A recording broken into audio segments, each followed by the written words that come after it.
കൂടുതൽ വാർത്തകളും വീഡിയോകളും കാണാൻ ഈ ചാനൽ സബ്സ്ക്രൈബ് ചെയ്യുക. കൂടെ ബെൽ ബട്ടൺ അമർത്തുക. നമസ്കാരം. പലരും വിളിച്ച് ചോദിച്ചിട്ടുള്ളതുകൊണ്ടാണ് ഞാൻ ഈ മഹാലക്ഷ്മി മന്ത്രം വീണ്ടും പറയുന്നത്. മഹാലക്ഷ്മി മന്ത്രം ധനം വരാനായിട്ട് മഹാലക്ഷ്മി മന്ത്രം എങ്ങനെയാണ് നമ്മൾ ജപിക്കേണ്ടതെന്നും എങ്ങനെയാണ് അതിനെ ആചരിക്കേണ്ടതെന്നും മന്ത്രം ഞാൻ ആദ്യം പറയാം. ശ്രദ്ധിച്ച് എഴുതിക്കൊള്ളുക. ഓം മഹാലക്ഷ്മിയെ നമ. ഓം ധനലക്ഷ്മിയെ നമ. ഓം ദാരിദ്ര്യ ദുഃഖ വിനാശിന്യേ നമ. ഓം പ്രപഞ്ച ശോക വിനാശിന്യേ നമ. ഓം സത്യധർമ്മ നിലയായേ നമ. ഓം പ്രസാദാഭിമുഖ്യൈ നമ. ഓം നിത്യസമ്പുഷ്ടായേ നമ. ഓം സർവദുഃഖ വിനാശിന്യേ നമ. ഓം പരമാനന്ദ സ്വരൂപായേ നമ. ഓം അനുഗ്രഹദായേ നമ. ഓം അമൃതായേ നമ. ഓം ധനധാന്യ സംപ്രദായിന്യേ നമ.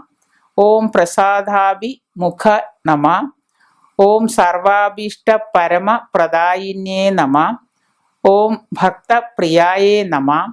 ഓം നാരായണ ഹൃദി നിവാസിന്യേ നമ. നാരായണ ഹൃദി നിവാസിന്യേ നമ. ഓം ആഹ്ലാദ ജനന്യേ നമ. ഓം ഹരിപ്രിയായേ നമ. ഓം സർവഭൂതഹിതപ്രദായേ നമ. ഓം ക്ഷിപ്രപ്രസാദിന്യേ ധനലക്ഷ്മിയേ നമ. ഈ മന്ത്രങ്ങള് പുലർക്കാലത്തും സന്ധ്യാസമയത്തും ധനലക്ഷ്മി ദേവിയുടെ ചിത്രത്തിന് മുന്നില് നിലവിളക്ക് തെളിയിച്ച് നെയ്യൊഴിച്ച് കത്തിച്ച്